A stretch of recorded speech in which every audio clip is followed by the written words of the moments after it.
Hello, you wonderful people, and welcome to another episode of Not Too Comic Book. This being a show, we're talking about TV shows that are adaptations of comic books. For today's episode, I'm going to talk about the Elseworlds crossover event. So, if you are unaware, basically how I'm doing this whole situation, each night I am watching one of the parts and then recording my thoughts about it, but rather than uploading it the next day, it's all going to come out as a package deal. So basically you're getting 3 separate recordings put together at once. That's what I've basically done with the previous 2 crossover events. So I'm gonna break this down by episode to episode, obviously, but this one we're gonna be focusing on the Flash portion of the Elseworlds crossover, and oh my god, a fantastic start. I do kind of like, for one, there's a lot of certain things, like for one, we get introduced to Jeremy Davies' character at the beginning, Deegan, which, if you don't know what Jeremy Davies has been in quite a few things, Lost, Sleepy Hollow, most recently in the most recent God of War. It's kind of spoilers, but he played Boulder, so that's pretty dope. But apparently he was chosen. I'm wondering why. I like that we kind of got introduced to our villain, even the main guy from Earth 90. That dude brought the book here to Earth 1. Why, we don't really know. He knows that the book will give Deegan the power to change things, but it's his mind is the reason why, but it's still not specific why Earth 1 and why Deegan, what the whole point is behind that. Our main antagonist is still kind of an anomaly to us, which I think is kind of a nice, interesting start to this whole situation. But next up is the fact is, I didn't know how this whole situation was going to work out with Oliver and Barry. I knew things switched for them just because I saw pictures. I tried to avoid everything about this, but I did expect it to be what it is. It's a Freaky Friday, but even Barry was kind of it's kind of different, because rather than them being because I was thinking oh, in this universe, Oliver Queen married Iris and then Felicity is with Barry Allen, but it's no, they didn't just switch lives, they switched names. So Oliver is Barry and Barry is Oliver. Going forward, I will use their original names. I won't be doing a flip-flopping with that. It's just the original names will be what they were going by. So we have Oliver and Iris together. He's like, whoa, what's going on here? Even at one point later on, when Iris is filling on his abs and stuff, he's like, I don't think this is appropriate, the public displays of affection, I don't think it's appropriate in front of everyone. And Cisco thinks it's about him and Gypsy. He's like, oh man, I told you it's okay about the whole me and Gypsy thing, but it's okay that you care about me, and places his hand on Oliver's head. I love that. Because for him, he's it feels a little inappropriate, letting Iris touch on me, anything happened in between us, because it's you're her friends, and just the whole her and Barry thing. He just feels weird and awkward about it. But you see him trying to get used to Barry's speed. I love the first thing that comes up, and when he's in the suit, he's like, oh geez, Barry, what did you do again? It's when something's weird timeline-wise and stuff like that, you immediately jump to, yeah, things aren't right, it's got to be Barry. Barry did some time travel stuff again. To be fair, he hasn't done anything since Flashpoint. To be fair, though, his daughter has, so that kind of creates a thing all on its own. I guess because I don't think she's going to be a part of this crossover. She could end up being, but I'm not sure. She's probably off in the future right now, because the last time we saw her, she went to 2049 to talk to Eobard, so that's probably kind of where she is in the time frame of things. So, but then again, it's time travel and all that, but it depends on what she's doing in the future. That'll probably be the justification why she's not really around right now. And it's interesting that conversation hasn't come up yet. I hope she does pop up later on, because I'm curious to also see does time affect it too?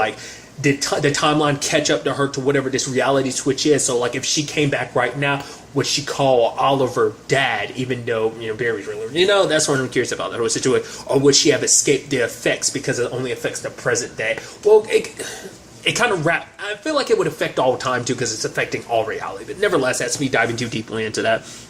I do love that they, Barry was kind of oh man, you need to tell Iris that, she's your lightning rod, and Oliver laughs, haha. Wait, he's like, no, I'm not going to say that.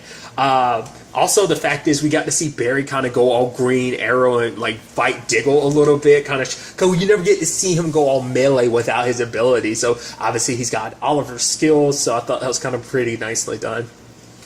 I also appreciate the fact is, no matter what the circumstances, we still got Diggle throwing up. I love that that's still a thing. Even after all this time, Diggle still does not have the stomach. Apparently, he is the only person who doesn't have the stomach for that. I guess he has a severe speedster motion sickness. So that's pretty dope.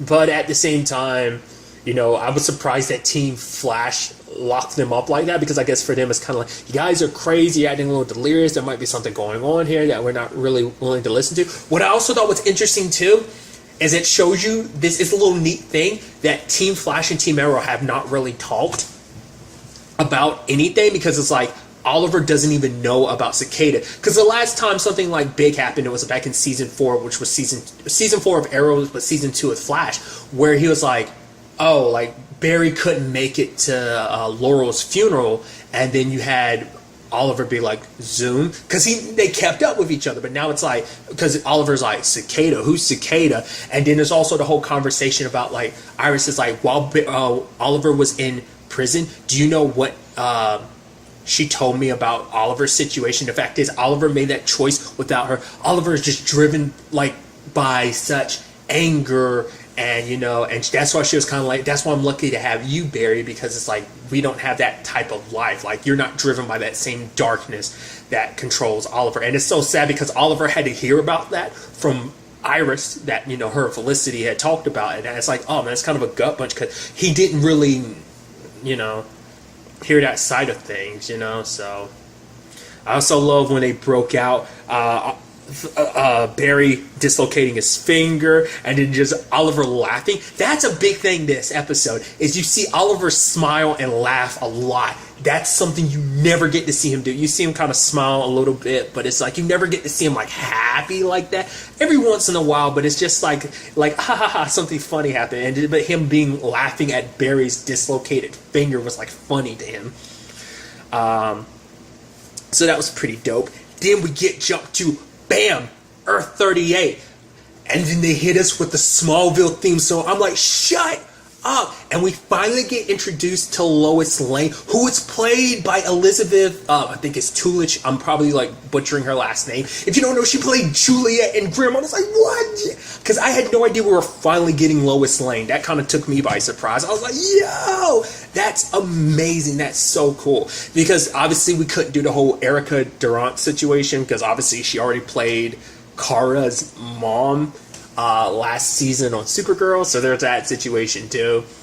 But I thought that was kind of pretty neat. I love the little back and forth between her and Clark, because she was like, okay, I'm gonna write the article about Argo City, and then Clark's like, yeah, but won't people kind of ask questions? It's like, oh, Superman took Lois Lane with him, wasn't that kind of a rise thing? It's just like, oh, I'll make up some story. And she's like, oh, I guess that takes out, like, you know, reporter integrity. And she's like, really? This coming from the dude who writes articles about his exploits as Superman? And it's like, it's funny because I never thought about it like that. So I thought that was kind of pretty neat. It's just kind of like, it's really sweet. I think right off the bat they kind of like immediately set the tone of kind of like, you know, they've been around each other for a long time, they're used to each other. It just, I think it's just even in this short introduction kind of tells you all you need to know about Lois. I thought it was kind of a pretty nice introduction to her in that regard.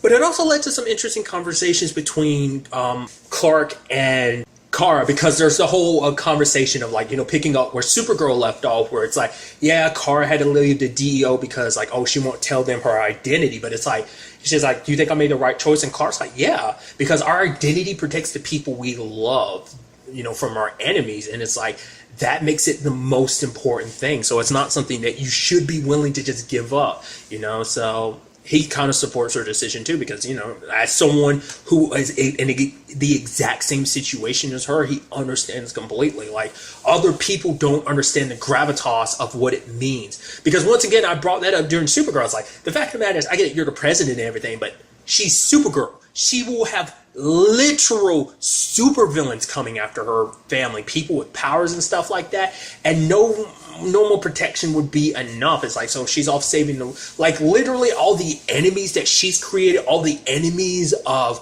Superman, because if they know Kara's identity, they'll know Clark's identity, because they'll know some connection between Kara, who's Supergirl, to Superman's real identity, you know. So I also thought it was kind of interesting, you know, in the grand scheme of things, it looks pretty much like they got this setting from Smallville exactly, which, like, I'm sure it's not an exact thing, but it looks very, very close. I mean, maybe it is the exact thing. Maybe that set still existed to some shape or form, or, you know, where they filmed it at or whatever. So that's still pretty dope in itself. But I thought it was kind of neat how he was talking about apologizing for being in Argo City. But then Kara's like, no, that's your heritage. That's, Kryptonian history and stuff like that. I'm not going to blame you for being away to do that. And he's like, because for him it felt neat because it's like, it's a world that's foreign to him, but it's also foreign to Lois. So he gets to enjoy that world, learn about his history, while also with Lois learning about it. It adds this nice element with them. It's like, because he had to be kind of like the distant person, like, the alien in the relationship and all that. Like, this world isn't his own. And now they both kind of get to jump forward into a world that's not their own to a certain degree. So it is interesting because he did say that he wanted to talk to Kara about something. I'm wondering what that was exactly. We don't get that conversation before Oliver and Barry show up. It's actually interesting because Barry did say that the whole lightning rod conversation would work. And the moment he said lightning rod, you're my lightning rod, I thought it was kind of a sweet thing of like, when I told you years ago when I moved in with you and Joe that my dad didn't do it, you believe me, you always do. You're my lightning rod. That it did work in the long run, so... But on Earth 38, all the conversations of like, yo, who's this? Oh yeah, this is my cousin Clark. And Barry's like, wait, that's the super cousin? And then he's like, no, just call me Clark. And then Barry looks at Oliver. He's like, are you puffing out your chest? And he's like, yeah. It's like, it's so interesting that, like I said, it seemed like, I guess because this is the Flash and it is like, it has more of a, especially more recently, it's had even more of a comedy. So, to be fair, it was like the Flash has always been, in some regards, like more lighthearted than Arrow. So I think this kind of gives like Stephen Amell a chance to kind of like bring a little more like levity to his character in certain regards, because obviously he's adopting a bit of Barry's personality in this, when it comes to playing Oliver. But I thought that was kind of pretty neat, and just kind of introductions and stuff like that. And even when Cisco shows up, he's like, wait, who are you again? He's like, Clark is like, oh, just a friend. Rips over the shirt to reveal the House of L emblem, and it's like, yeah! I was like, dude, this is crazy. But before we even get to that, like, I thought it was a pretty powerful moment between Barry and Oliver. I love that Barry shot Oliver in the back with those 2 arrows, and he's like, oh man, I've been waiting 4 years for that. It's like, dude. And he's like, he's enjoying it, he's having fun. It pissed Oliver off, but obviously Oliver doesn't have complete control over Barry's powers, because like, if you did, I wouldn't have even been able to touch you. So there's that. But when it comes down to them finally talking, it brought up some very interesting things that I thought was kind of like some very in-depth stuff about each character that you've never really... I feel like it's probably known, but it's like hearing them say it out loud as it's like gravitas to it. And like Oliver, the reason why he was so pissed at Barry, because it's like, oh, you have all my skills, you have all my techniques and stuff. But when I fight as a Green Arrow, I draw upon everything that's happened to me. Like, because I've lost a lot. I've had to kill people, and all that anguish and all that I've been through, just all of that. He taps into the darkness in him to do what he needs to do as a Green Arrow. And so to see Barry just kind of flying off, just like, haha, laughing, it's almost like he's mocking. It's like he's spitting on everything that you've ever done, like what you pull from to do what you need to do. And then for Barry, it's like, for him, it's like the way his power works is like, oh, when I'm happiest, it's when I'm fastest. It's like when I'm able to kind of put everything else aside and focus on what's in front of me, running towards my friends, running towards Iris. Because he's even like, when you face because you were happy. So I thought that was kind of a pretty neat element. And then there's like the Amazo situation. There's a robot, which is interesting. It was meant to be created by Argus, and it identified metahumans, and you're like, oh, once again, don't know how far they're going to go with it, but it does kind of point like, oh, Argus from 2044, where Zari's from, tracking down metahumans and stuff like that. We're tiptoeing to that potentially.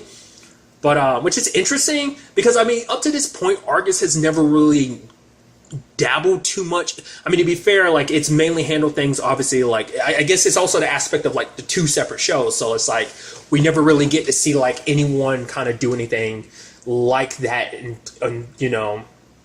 Arrow, it's never been an issue, because the metahuman thing is always a Central City thing, mainly. I even love Oliver being like, why are we in your secret prison? He's like, this isn't a prison, okay, yes, it's a prison. It's just kind of an interesting thing, but it apparently identifies metahumans and then absorbs their abilities. But we got our 4 heroes coming, like we got Superman, Supergirl, Green Arrow, and the Flash, and them working in tandem like that, going all combo-ish. It's so freaking sick, because you don't get to see like combos like that all the time. It's just, it's only when moments like this come around that we get to see that. And it's like, it's so cool and so glorious and so amazing. Barry running around throwing lightning. No, Barry shooting an arrow, Oliver running around throwing lightning, Supergirl using her heat vision, Superman coming in with a super punch from above. It's like, yo! And then having Oliver run around that construction site while it's freezing everything, and it's so dope, and it's running just as fast as he is. It's just a combination of so much stuff, and it was so good, and they worked together and they won, and it's just so badass. I also love that, Sherlock walks up with a check and hands it to him, and he's like, Clark's like, no, I don't do this for money. He's like, oh, no, this is for you to hand to my third ex-wife. She lives on Earth 38. He's like, you literally want me to deliver alimony to your ex-wife? He's like, yeah. And he's like, okay. And he's like, oh, I can count on him, right? Superman. He's trustworthy, right? It's like, it's funny that those words are coming out of your mouth. Like, can I trust Superman? And it's just like, but that, it didn't even cross my mind to think that literally your ex-wives are on different Earth. I guess that's how you can kind of do that. I guess like I'm sure a lot of those relationships probably overlapped, considering Sherlock, they probably did. So there's that. There's also another interesting thing too, and that was like Iris asking Barry that when it's all said and done, like, and he comes back to her, like, you're the Green Arrow right now, but don't become Oliver, because she sees the path that Oliver is going down to be who he is. Like, she's never ever said it out loud, but it is that thing of like what she had brought up earlier to Oliver. Like, the fact of the matter is, like, there's darkness with him, and like, while pretending to be him or playing that role for now, she doesn't want Barry to be completely submerged in that, because it's like you'll lose yourself, and it's like, you're the man I love, and I don't want you to ever lose yourself to this, because even if it's for now, when it's all said and done, maybe he'll still become like Oliver even when he becomes himself again. I think that might be a concern of hers, so I thought that was interesting. At the same time, we had Cisco vibing the main antagonist, and what was interesting is when he showed it to Barry and Oliver, the dude turned to Cisco, because he could see Cisco vibing the conversation. He's like, oh, I didn't know you were capable of this, but know that no matter what happens, you can't stop him.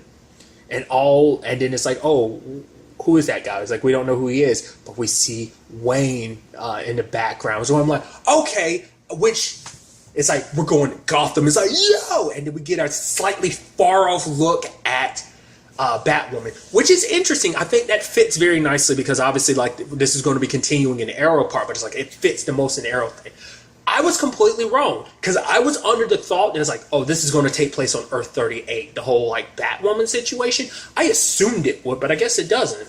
I guess it's on Earth 1 with Arrow, and I guess that kind of fits, because tonally, I think that probably would fit probably more. I feel like it would, like, I'm sure Batwoman's going to have similar tone to Arrow in certain regards, but I was just actually surprised, because I just assumed it was going to take place on Earth 38, because I thought maybe probably get more like Kara, and I forgot what her name is, Batwoman's real name. I'm curious to see what other kind of like winks and nod we get about Gotham when we potentially get there. It's going to be so interesting, because it's probably I'm wondering, like, is Kara going to point out, like, oh, this is so different from the Gotham on my Earth, and probably make references to Batman maybe and stuff like that. It would have been interesting to see what Clark would have had to say all about that too, but it's like, I also kind of hope we get more Lois too, and it's just, there's so much going on, and it's just like I said, this is just a fantastic start to this crossover. I'm so excited to see how the rest of it plays out. Obviously, if you're hearing this, I've already done the other two parts, and this is all part of one thing, so I'm passing this over to me in the future, talking about my thoughts about the Arrow part of the crossover. And now moving on to the Arrow portion of the Elseworlds crossover. Another great episode. Let's break everything down that went down. First of all, you have Felicity learning about like what's going on here. At first, they didn't want to tell her because Oliver's like, yeah, everything that's going on between me and Felicity, last thing I need to do is add on like body switching on top of all of that. But what's interesting is like last episode, Oliver kind of learned about how Felicity really feels about this whole situation, because like Iris is like, oh, she contacted me while Oliver was in jail. But now it's like Barry's kind of on the other side of that, because now he's hearing from Felicity being like, oh yeah, of course I'd show up even though, you know, we're currently in our situation right now. And Barry's like, wait, things aren't good between. He's like, wait, what? And he kind of looks at Oliver, and Oliver kind of gives him a look like, shut up and just play the role, which is like, oh wow. You know, it's just kind of, once again, that aspect of like, oh yeah, there's not a lot of communication between the team because they don't really know as much about each other as they did before. But the sad thing is Felicity felt so heartbroken when they found out, like, oh, Iris immediately kind of felt like, yeah, something's up with Barry. So she knew something was off, but Felicity didn't. To be fair, you had a lot less time than Iris did. Plus, Caitlin tried to make her feel better later on too, because it's like, the fact of the matter is they didn't tell you because they didn't want to, you know, get you mixed up in all of this. Plus, at the same time, Iris has had more experience with this whole like alternate reality type of situation. Plus, you shouldn't feel too bad because the moment they told us the truth, we knocked them out and locked them up in a pipeline. So it's like, yeah, that made them even more reluctant to tell you. But for Felicity, it's like, it's just more of Oliver not trusting her. It's not respecting her. It's like, love is fine, but it's like, she feels like Oliver doesn't treat her as an equal, kind of telling her everything that's going down. You know, it's kind of all stems from that whole aspect of like, oh yeah, you didn't tell me about your plans about, you know, surrendering yourself so everyone else could go free. That whole situation. So there's that. But, you know, Caitlin kind of talked from the perspective of the fact is when you have love like that, you have to fight tooth and nail for it. And that's coming from her. She's like, after everything that she's been through, everything that she's lost, her complicated love situation, it kind of sits with Felicity, you know, to kind of take that. So all while that's happening, we got this squad. I love, really quickly too, I love like Oliver's walking around without the mask on and everything, and Barry's like, well, you put the mask on? Like, I don't want people to know who I am as a Flash. And he's like, why do you even care? This isn't even your face. He's like, well, I don't know if reality kind of stays like this. It might be. And he puts the mask on. It's like, is this better? And then Kara's up there talking about the fact is that they're bickering back and forth, because also Barry's like, yeah, the Batman. And then Oliver being like, the Batman is a myth created by Gotham City PD. And he's like, the fact of the matter is, I was the first vigilante, which is so funny. Technically, in this Arrowverse continuity, he technically was. I mean, that isn't to say Batman wasn't an established thing, but even it's so interesting because even Oliver's like, no, Batman's not real. He's a myth. I thought that was just so funny. But I also love, it's like, oh yeah, we got to go to this lady for help. Yeah, she's someone that Oliver slept with to kind of make sure that Queen Consolidated was kind of considered like, oh no, it's not, you know, anything criminal and stuff like that. Because even Barry was like, yo, so you slept with her? And Oliver's like, no. He's almost like, did I? And Kara's being like, wow, you really have like a past. And then like Barry's like, yeah, well, he did sleep with his girlfriend's sister. And then Kara's like, oh my God. And then Oliver's like, what the hell are you doing, dude? Why'd you even say, why'd you bring that up? Though, Laurel and Sarah situation, not Oliver's finest moment. And then Barry's kind of like, well, you did, dude. I even love the fact is that they found the bat signal too. I love it. He's like, the Batman's real. Batman's real. But even then, Oliver still didn't want to believe it. I also love that first moments in Gotham City, they get mugged, attempted mug. And, you know, Oliver is trying to keep everything calm while we have Barry escalating things because he's handling it the way Oliver would. And then the moment like the cops show up, it's like, holy crap, it's Green Arrow, it's Oliver Queen's here. It's like, yeah, Oliver did warn that, you know, now that he's kind of outed as a superhero, like everything that he's ever done as a Green Arrow kind of puts him in a bad light. Even if he's working with the cops now, the fact of the matter is it hasn't really gone full blown. And now I'm sitting here thinking about, I completely and utterly forgot to talk about the right at the beginning. It's so interesting. Like obviously we're getting a new intro to Arrow to kind of fit the new events of him working with the GCPD, that I'm no longer inmate, blah, blah, blah, I'm Green Arrow once again. But it's funny, the first time we get that, it's Barry as, you know, Barry as Oliver doing it. So it's like we got Grant Gustin doing it. Stephen Amell doesn't even get to do it for the first time. I'm sure depending on the production schedule, he probably was able to, that was probably like decided up and done beforehand, but still just like to the viewers, this is our first time seeing it, and it's Grant Gustin doing it. So the next Arrow episode, we'll get the new intro thing. And so I just thought that was just kind of pretty neat. So I just wanted to add that in there. But yeah, it's just kind of like, it's so interesting because I like it too, because it's like, it shows like, oh yeah, like we heard about what he did. I mean, to be fair, like we still don't know the grand scheme of things of like how close these cities are to one another, like Metropolis, Gotham, Star City, Central City, like what's the distance between everything. But what I thought was so neat was the whole conversation of like, yeah, we didn't handle that situation right. Kara's like, we could have just whisked away and there would have been no issue. They would have just been like, oh, Augusta win. And it's like, oh, hindsight's 2020. And it's like, well, we'll know about it next time. And Kara's like, next time, like there's going to be some idiots who pull a gun on 3 superheroes. I'm like, that is a funny situation when you think about it out loud. It's like they literally those people tried to rob the wrong people. Literally, the first people you try to rob in Gotham are superheroes. It's like you super messed up on that front. So I thought that was kind of neat. And then I love it that Kate's employee comes to get him and is like, oh, my employer assistant pulls out the gun, and Barry's like, you said it wouldn't happen again. Carr just kind of shrugs, and they meet Kate, which is so neat. Obviously, this is our first introduction to Kate Kane, played by Ruby Rose. We also learned, apparently, Batman left Gotham, well, Bruce Wayne in particular, left Gotham 3 years ago. I was like, wait, what? Huh, that's interesting. Because I was under the impression that, I mean, once again, I don't know comic books, so I thought they coexist at the same time, because I know she was inspired by Batman, you know, Kate to become Batwoman, but I didn't know, like, it seems like they are operating differently. It seems like maybe they were, because Oliver makes this line of like, oh, you work for Oliver, and she's like, what makes you think Oliver was like, oh, so you work for Bruce? It's like, what makes you think I work for Bruce? Did they ever work together? Like, were they sidekicks? Like, I'm sure, like, in the comic books, they've probably teamed up before, but I'm wondering, in this continuity, did they ever team up? Did she become Batwoman after the fact? Or did she... Because I was under the impression while he was active as Batman, she did become Batwoman. So it's very interesting, because it's like, she's the only Bat Crusader in this town. I mean, granted, we don't know about, like, the Robins. We don't even know what the Robin situation is up to. I mean, considering the fact is Talia is around and doesn't have a kid, I'm assuming we're not up to a Damian situation. So we're either at a Dick Grayson situation, a Jason Todd, or a Tim Drake. So it's like between 1 to 3 on the whole Robin situation. I'd assume so. Because I think Damian Wayne is like the 5th Robin. Because I think there was a girl Robin. I don't remember. Like, I want to say that, because I know that's the typical order. Nevertheless, going off on a tangent, but I like her kind of being like, oh yeah, I don't want you in my town. Just kind of like, yeah, I know who you are, Green Arrow, Oliver Queen, you know.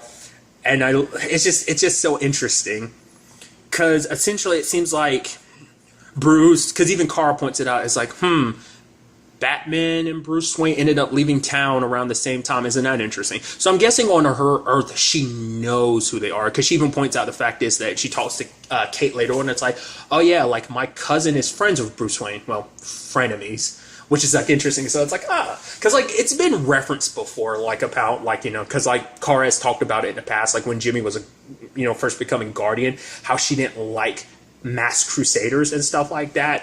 You know, kind of hinting at people who wear masks and not be like Batman and whatnot. So I thought that was kind of interesting. So it seems like this kind of furthers of like, yeah, that's already a pre-established thing. I think maybe it's kind of winking and nudging to the fact is that maybe even the Justice League exists. But it might just more so be a thing of like, no, they're the only aspect to it that exists. I mean, that depends on how far to go with the whole hero situation on Earth 30 or just any other hero situation, but nevertheless. And it seems like her whole Batwoman situation is very different, because it doesn't seem like she has like the whole underground like facility like Bruce did. To a certain extent she does. I mean, to be fair, we only saw that little bit of it where her suit was being held, but it didn't seem like it's as expansive as the Batcave typically is. But to be fair, that's mainly me pulling it from like, I feel like the typical continuity, that being, because I actually don't, I'm sure it popped up in Batman v Superman, but I actually don't remember it that well. Because what comes to my mind when I immediately think of the Batcave is like animated Batman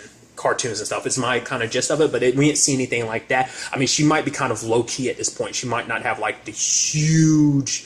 I mean, it seems like she's rich too. Also, it turns out she's she's Bruce's cousin. I was like, I had no idea. I thought they were strangers. I thought she was something like... Maybe that also comes down to a continuity. Maybe certain, like Like, you know, like, oh, is it a rebirth or a new 52 or blah, blah, blah. Well, like I said, it depends on the continuity. Because from when I was reading it, it seemed, I mean, to be fair, I didn't read too deeply in it because I don't want to spoil anything for myself. But this was like months back when when it first got announced that it was going to be this whole crossover thing and it was going to, you know, lead to Batwoman having her own series. Like, I didn't know how...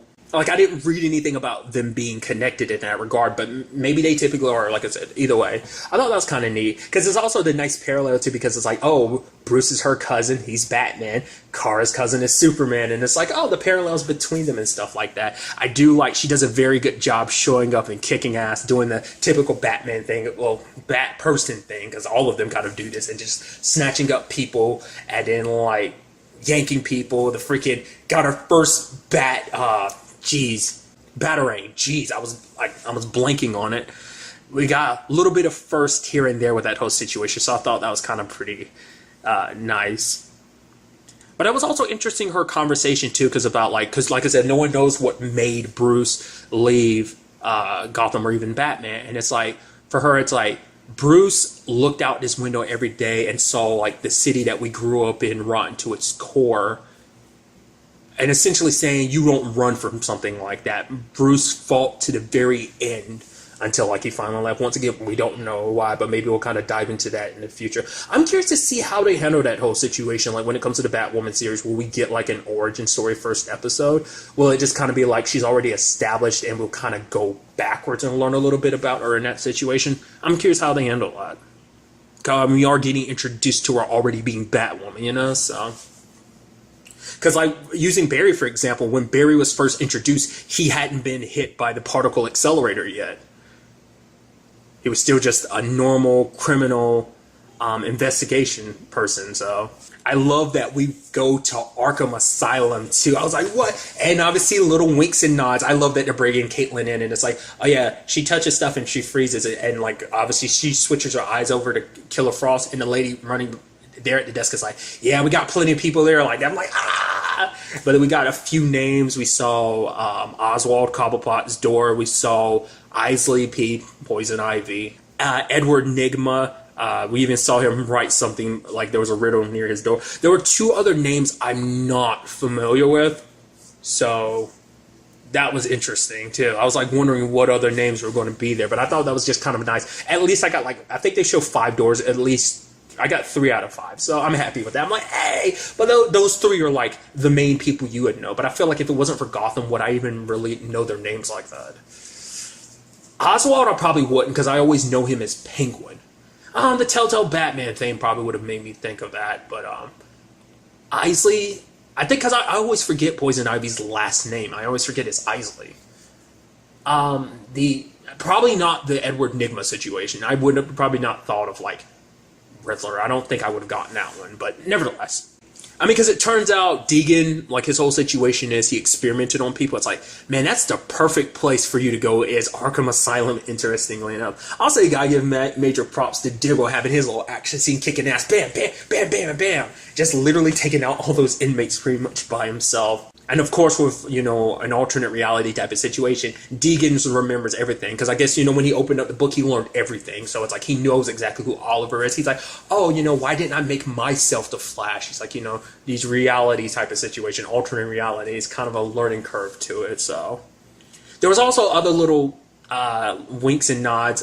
It looks like when we saw, I'm assuming that's supposed to be Nora, because she's like, oh, she has to be in a certain... I don't think... Because I was wondering, because I thought she was looking for... I don't know who that was. It's either Nora or that was Ivy. I'm not sure. She ended up picking up Freeze's gun, so that's why I'm kind of like, is that supposed to be Nora? Is her situation a little bit different? Or was that Poison Ivy just without her plants and stuff like that? I wasn't 100% sure on that in that regard. But either way, it was nice picking up the Freeze gun. But there was also... I saw the Mad Hatter's hat... There was also a jar with teeth-like dentures in it, so I'm assuming that's supposed to be Joker.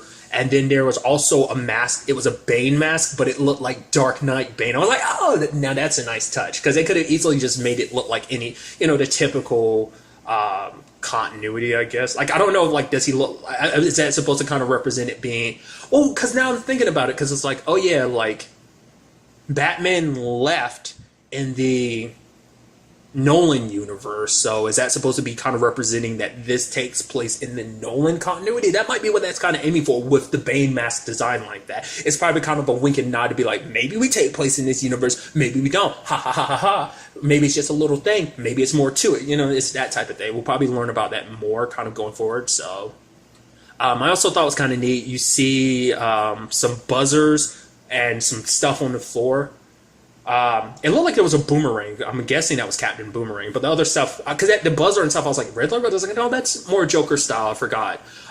Which is interesting if that was like supposed to be like a Captain Boomerang thing, the Boomerang, because it's like the last time we saw him was in season 5's finale of Arrow. We haven't seen him subsequently since, so I thought that was kind of a little nice nod, but then like Barry and Oliver fighting each other, like Oliver seeing Eobard Reverse Flash, and then Barry seeing Malcolm. It's so interesting that even though they're these different people, they're still being driven by the greatest challenge of the other person. Like Oliver seeing Barry's greatest challenge and Barry seeing Oliver's greatest challenge. They ended up fighting until Batwoman snuck in and kicked their ass. It's like, yeah, it has to be some Scarecrow toxin, which is pretty neat. It's just like little stuff like that.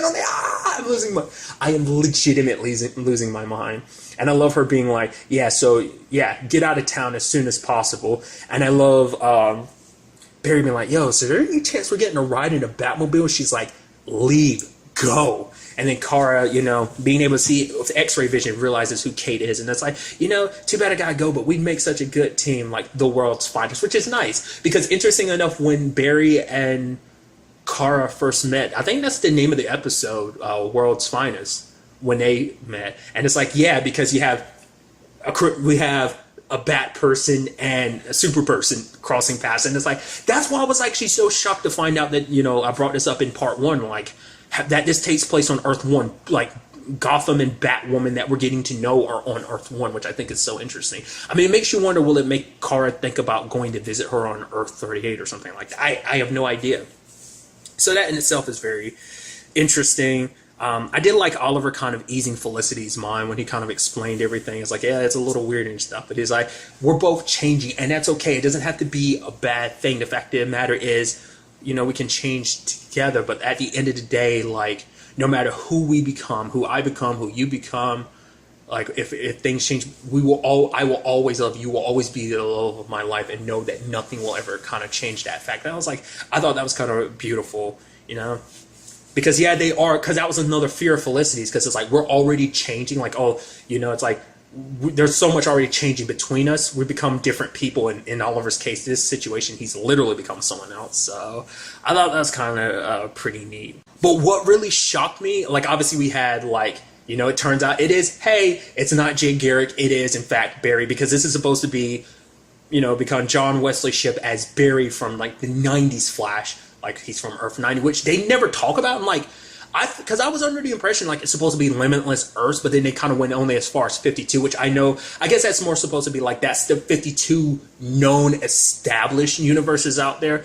I even love Diggle being like, I don't know why I'm having such a hard time contemplating this, because of the fact of the matter is, aliens, alternate reality, Nazis, all that stuff we've dealt with in the past. Why am I having a hard time digesting this, you know? But getting back to what I was saying before, I also love the fact that he was like, hey, John, you don't have your ring. I guess a lot is different in the universe. I'm like, yes, Green Lantern reference. Yes, yes, yes. I thought that was pretty neat. I was like, stop making my nerd brain explode. Because once again, it's like, if I were me at any different point in time, I don't know how much of this stuff I would have actually gotten, just because of, like, just my personal experiences and stuff, like, and I'm kind of, like, looked up a lot more stuff. I've rewatched certain things and maybe go, oh, I understand those references now. So it's just one of those things of kind of like, it's the perfect time to hit me with all this stuff, because it's like, hey, I won't get everything, but little stuff here and there, but like, okay, that makes perfect sense. And it's so fascinating because Jay is like Barry is like, the fact of the matter is, Mardon Vu, the main antagonist behind this, he's been basically causing havoc across all of the multiverse. He's been going to different worlds, creating all these alternate realities, because this is all a challenge. Because for him, it's like the fact of the matter is he's trying to find a world that can conquer this situation, because if they can conquer it, they can face what's coming next. And it's like something's out there is coming that's even darker than me and stronger than me. I'm like, wait, are we doing Darkseid? That's the only thing I can like assume is heading there, which I always figured they'd end up doing a Darkseid situation. I mean, he is like the main antagonist. If they did that, that would be incredible, because it's like, I mean, Darkseid has come up in like Smallville, but like not to the extent you would, typically see Darkseid. It wasn't in the same regard, because that was more kind of like light versus darkness, but it's like, it wasn't like how it typically is. Like, I associate with like the cartoons, or like the Superman cartoon in particular, like that type of situation of Darkseid, that iteration, I think the typical iteration of Darkseid. So it'd be interesting, because I feel like no TV show has ever would have done something like that, in the sense of amassing all these superheroes to fight this one overarching villain. I mean, the movies are kind of leading up to that, but it'd be kind of interesting, because it seems like, I don't think we're going to end on that. Maybe we will. I mean, there's, obviously there's still one more part, but I don't feel like it. I feel like the next crossover, we might be dealing with a Darkseid situation. But for me, that feels like that have to be an end-all, be-all type of situation. Of like, it has to be like the final crossover ever between everything. Whereas like, then you tackle a Darkseid situation. That's how I chalk that up. But that depends on how they handle everything, nevertheless. So that's so interesting. Like, that's what this has all been about, because it's testing worlds. And, well, he goes by the name The Monitor, but it's so interesting, because it seems like he has some crazy powers, because obviously he can do a lot without even lifting his finger. Like, he can open up breaches and stuff like that. I guess that's why, like, he finds probably Cisco a little interesting, because it's like, oh, I guess because Cisco kind of has similar abilities to him, because Kara tried to go towards him, and he opened up a breach, and it just made Kara just pop back into her original position, so... And then gave the book to Deegan. So it's like, his main thing was he was just trying to complete his research. It seems like that was the main thing. Like, he could have done anything. He swapped some stuff around. Like, I guess he was trying to aim for other stuff, but for him, it's like he wanted to be in a position where he could do whatever he wants to. Being in Arkham, I guess, gave him the test subjects and the freedom to kind of do whatever he wanted to. No one's really paying too much attention on what's going on over at Arkham, so that's pretty neat. But at the same time, he creates a new reality where we have Oliver and Barry are, bad guys. And lo and behold, who comes to arrest them? Deathstroke's son, Diaz, and Malcolm. Which I cannot... I mean, to be fair, I guess you got John Barrowman, so might as well use him while you have the opportunity. Makes you wonder, is anything going to come about that? It's probably just kind of like a wink and a nod of like, oh, we have him back for this portion, so let's use him as much as we can. I haven't loved Diaz being like, oh, I've been waiting for this to arrest you, Oliver Queen. It's like... That's the irony and the funny, messed up weirdness behind this reality. So it's like, so they're criminals in this world. They don't have the skill. Well, Oliver still kind of has his skills, but Barry doesn't have his powers. Neither one of them has their powers. And lo and behold, there's Superman dressed in black. And it's like, okay, so where is this situation taking us? Because I've heard talks about the whole like, oh yeah, Superman in black. I don't 100% know what that represents, but it's definitely going to be interesting to see where this takes us going forward into the Supergirl portion of everything. I'm interested to see. I would assume we're going to get some more Batwoman. I'd assume so. I'm also curious, like, obviously we're going to get some more Lois Lane too, which is going to be dope. I'm wondering, does that mean we're going to see her a lot more frequently now that they've cast her? I guess it's like, well, now that character is in existence in canon, so we can bring her in anytime we want to on Supergirl. Because it also depends on what they're going to do with Superman, because like I brought up in the first part, like you pointed out, he was like, oh yeah, there's some stuff we should discuss, so we haven't gotten to that yet, but... Dude, this is a great episode. Obviously, we're going to move on to my thoughts about it in the third and final part, the conclusion to all of this in the Supergirl portion of the Elseworld crossover. And now moving on to the Supergirl portion of the Elseworlds crossover, another great part. A lot of stuff went down in this episode, so let's break it down. We don't get the full scope of everything, but it is kind of interesting seeing that it does seem like he doesn't completely have control over the book. I guess the book is limited because it can only affect one world at a time. I mean, granted, he's passing on to other worlds to see what happened. I'm curious to see how the other heroes handled everything. In the grand scheme of things, I'll talk about it a little bit, but I'm kind of sad that 90s, Barry Allen from Earth 90 never got a chance to help out with this whole situation, but maybe the moment the book was destroyed, maybe it kind of undid a lot of the stuff that was done, or maybe Barry fixed things in his own way on his own Earth, but nevertheless, so there's that. But it's just kind of interesting because it's like, oh, in this world, that's not Superman that looks like that. That's Deegan looking like Superman. I'm like, huh, that's interesting, because for him, it's like he wants to feel special, he wants to feel important, like he wants to do good for the world, he wants to be a hero, which is kind of interesting. And I thought it was kind of interesting because for him, his justification is like, oh, Barry, you only became the Flash because of circumstance. You just ended up being hit by a bolt of lightning. And so it's like, I happened to get the book, and lo and behold, here I am as Superman. But I like Barry being like, you don't become a hero because of circumstance. You become a hero in spite of circumstance. And I thought that was kind of nicely put. But I also love that they kind of had to play the villains, because it's like, yeah, that thing's about to fall and hurt all those people. Either you save them or you can stop us. It's up to you, Superman. And I'm like, that's so interesting. And even after it was all said and done, Barry's like, oh my god, I don't feel good doing bad things. And it's just kind of like, it made me feel sick. And Oliver's like, I wouldn't have landed, it would have hurt anyone. But Barry's like, still, I don't know, man, it makes me feel sick. That's so interesting. And I love that they do play around with the whole Earth situation, because we do have like Jimmy showing up and Alex. But it's like, wait, did this reach across other worlds? I wonder, was that book capable of doing it and just no one ever got to that point? Or is it just only powerful enough to affect only one universe at a time? I'm curious. But nevertheless, that was kind of interesting, because it's like, this is the Jimmy and Alex of this world. It never got explicitly explained, but I'm curious about Caitlin's situation. Is that her as Frost all the time, or is she just Caitlin if her hair dyed? I couldn't really tell with that situation. But it was kind of interesting, because obviously he's reworked this entire world. And that kind of further proves like you can't reach across worlds with it. Because I forgot. There was that whole thing about like he didn't know who Kara and Superman were. Because it's like the only thing the book told me is about when you fought Amazo. Other than that, so the book only can affect one universe at a time, which was kind of interesting. It seems like it can't reach 100% off the multiverse. Hence why the Monitor took it to different Earths to see what it was capable of doing. So I thought that was kind of interesting. So that was kind of fascinating in that regard. I thought it was kind of pretty neat that like Kara kind of talked to her sister, like even though it's like it's not Alex. But it's because it's like, oh yeah, because I know you so well, of course I know this version of you, because I know who you are at the deepest core. Like things might be a little bit different here and there, but in your core, you're always going to be the Alex I know, this tough badass that you are, that has a big heart, even though she doesn't really let people know that she does, but she's always dedicated to helping and working towards helping people. So I thought that was kind of pretty nicely done. I also love that little detail that Caitlin or Frost was talking about, where it's like, yeah, we pretty much don't really do anything. He's Superman and everything, so he kind of runs things. We just kind of are here to kind of inflate his ego and stuff like that. So I thought that was kind of a nice little scene. What I also liked was the fact of the matter is they go to the bar and it's like, yo, Cisco is kind of a boss in this universe, well, this alternate reality. He had said before, he was like, yeah, the last time I went to Cisco for help in alternate reality, it didn't really help out a lot. I was wondering, is that him referencing this, the Flash portion where they got knocked out and stuff like that? Is that what he was referencing, or is he referencing Cisco from Flashpoint? He helped out too, but he was reluctant to. So, I mean, I guess this situation could apply. I think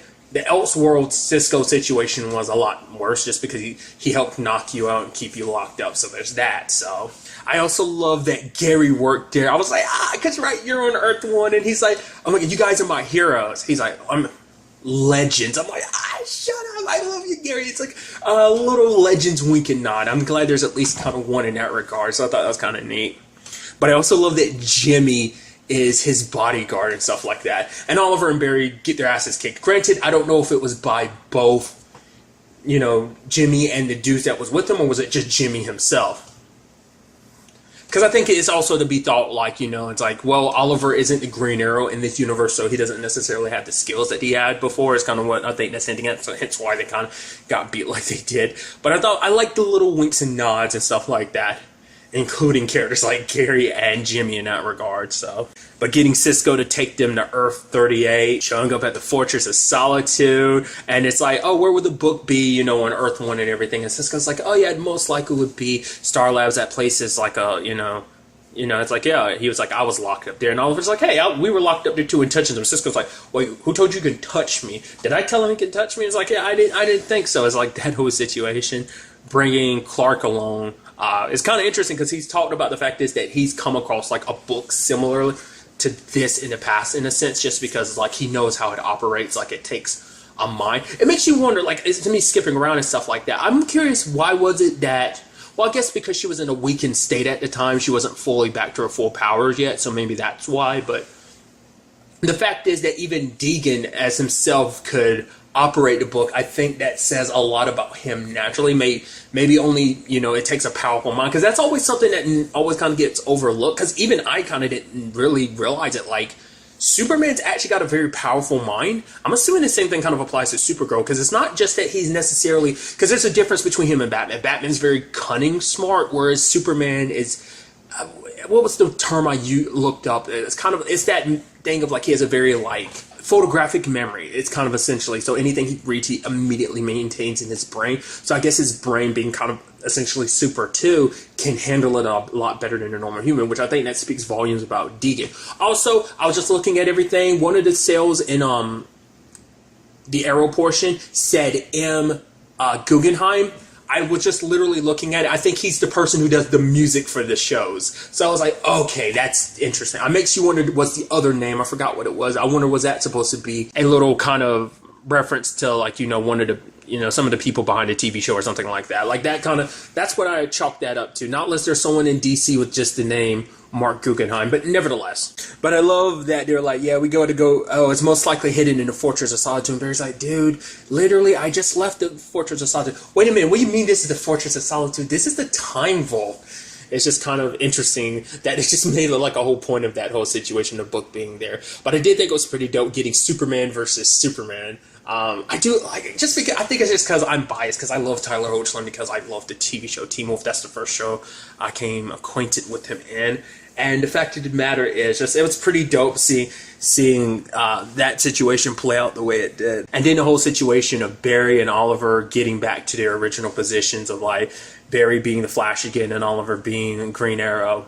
And it led to some interesting things in that regard, especially when it comes to the whole Monitor situation. For one, Barry and Kara running in opposite directions so that it could slow down time on, which in the grand scheme of things, I think it makes sense. But I'm curious, like, was that supposed to be like a wink and a nod to like there's that Superman movie where he went around the Earth and reversed time in that whole situation? So I wonder, is that supposed to be a wink and nod to that? I think it's different because it is two people doing it. So because they're going at it from different angles, I guess that's supposed to represent the fact is that it keeps everything intact. Because doing what Superman did, like, kind of would mess up everything. But I guess because Kara and Barry, like, were doing their thing, like, I think it kept a little bit of balance. I guess the science fiction behind it, I don't know. I don't understand all of it. So I thought that was kind of interesting. Clark had read in the book that it was like, oh, that will kill them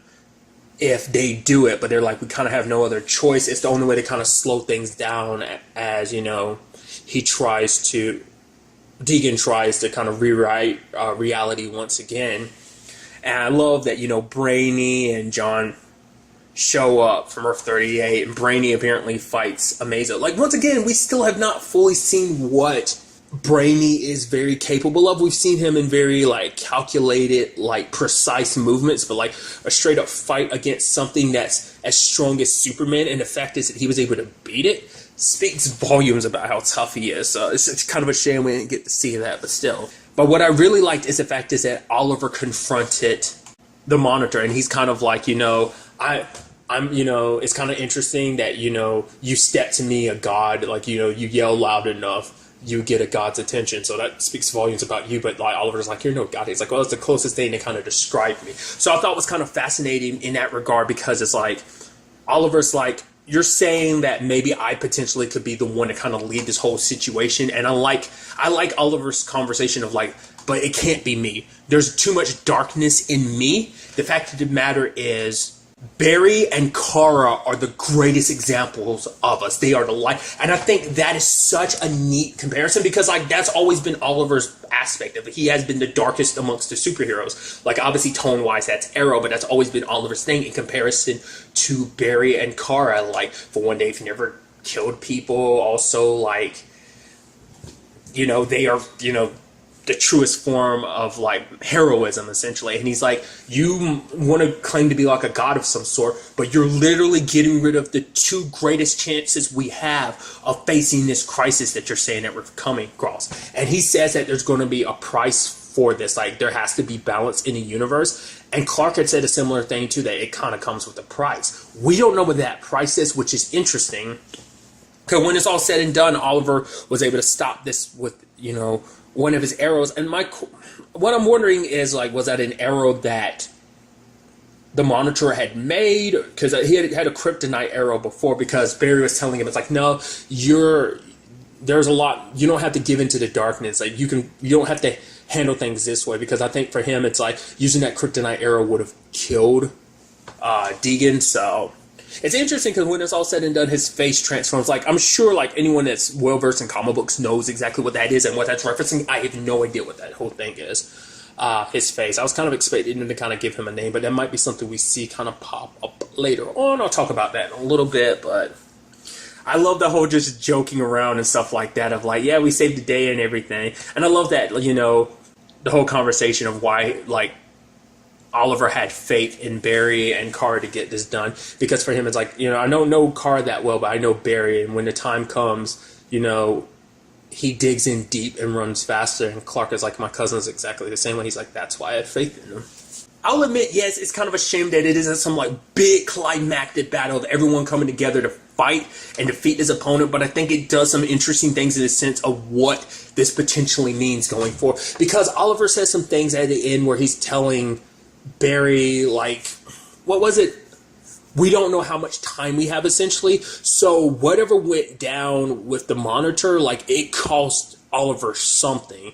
Eventually, I guess he's going to die sooner than he was planning, was meant to. Maybe this is going to play into his, like, you know, his future on Arrow, like that whole situation. Maybe not, but it definitely is going to cost him something. I mean, potentially this could be set up for a future, you know, the future crossover in that whole situation. It is interesting that Kate pops up and she's like, yeah, is that Deegan dude's going to be a problem? Because there's a deal with the gold mask. I was like, the only person with like anything gold related, like a helmet and stuff like that, I can think of is Dr. Fate, but I was like, I doubt that's him. I mean, I don't know what that whole situation is about, but I'm assuming that's all kind of leading to like I figured as much. Like, the only thing I can think of, like, oh, crisis-wise and stuff like that, would be like, yeah, it has to be Darkseid. Once again, I don't know comic books like that, so I did like that Oliver did bring up the fact is that he liked what is essentially Flash time, because it made things seem so clear.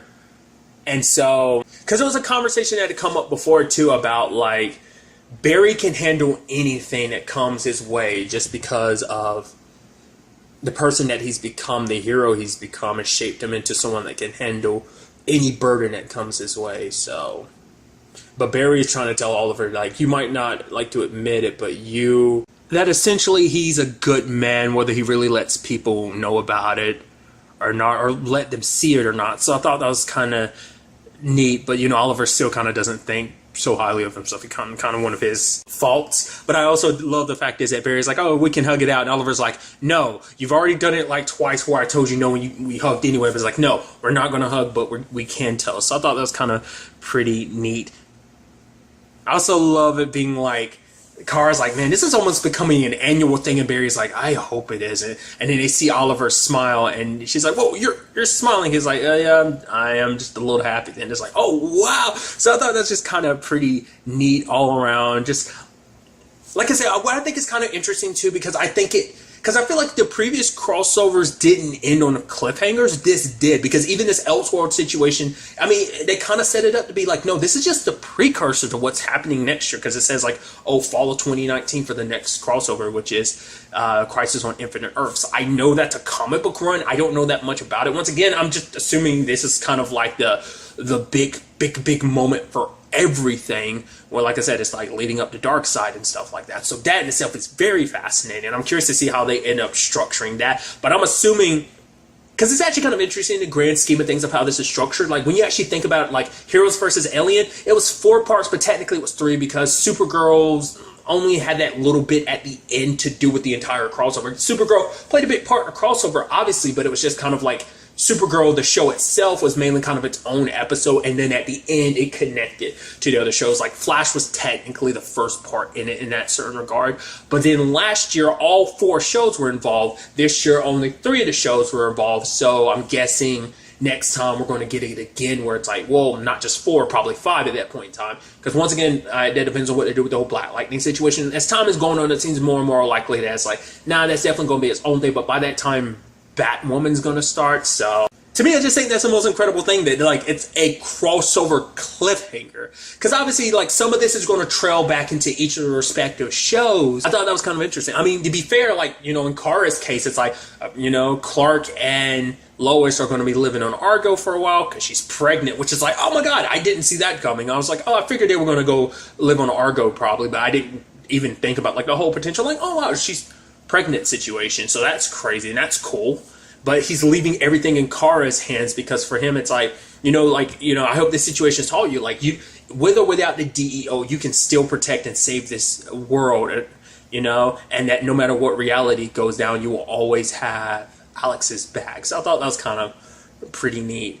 But for him, it's like, yeah, I can put my cape up for a while because I know you're going to be protecting things. So it's very interesting because I think in this point we're definitely still obviously dealing with like the whole the whole Agent of Liberty situation, but I'm sure going forward too is going to be a real kick up of like where things stand for Kara and the whole Red Daughter storyline that they're essentially going with this season. So I'm sure that might kick up a little bit more going forward, because that hasn't really kicked in too much. It's been a little bit in the background here and there. So other than that, like obviously Oliver, like I said, I'm sure this is going to put a lot on his mind, because it's also going to be a thing of like, Oliver has a tendency to not tell people things that are going down. Hasn't told anyone else in this crossover, and I'm assuming he's not going to end up telling anyone else, you know, on Team Arrow. And so obviously Barry, you know, it's like him and Iris. Like, it's still going to be so interesting to pick up a lot of these situations afterwards, because Barry and Iris haven't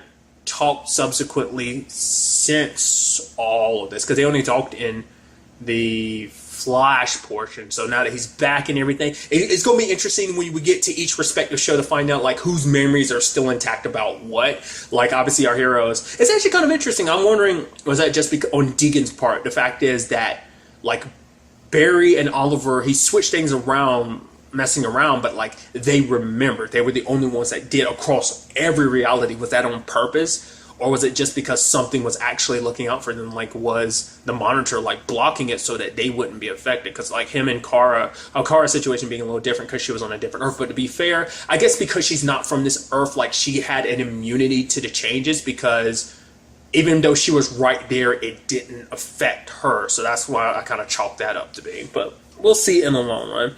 Overall, like, this was a great crossover, so much fun. This is like, you know, these are kind of what I look forward to the most, because they're just so neat. It's so much fun, and just it's so cool to see like such a big collaboration across the shows. It's such a fantastic thing that like I feel like it's so cool, because it's like the only thing you see like this are like the Marvel movies, you know. Because, you know, but I feel like the Arrowverse is the only TV that you get to see it happen on such a massive scale. But I feel like going forward, it's going to be even bigger. Like, I can't wait, because especially since we're doing like, the Crisis on Infinite Earths. Like, we're going to be dealing with so many Earths and so much stuff going on.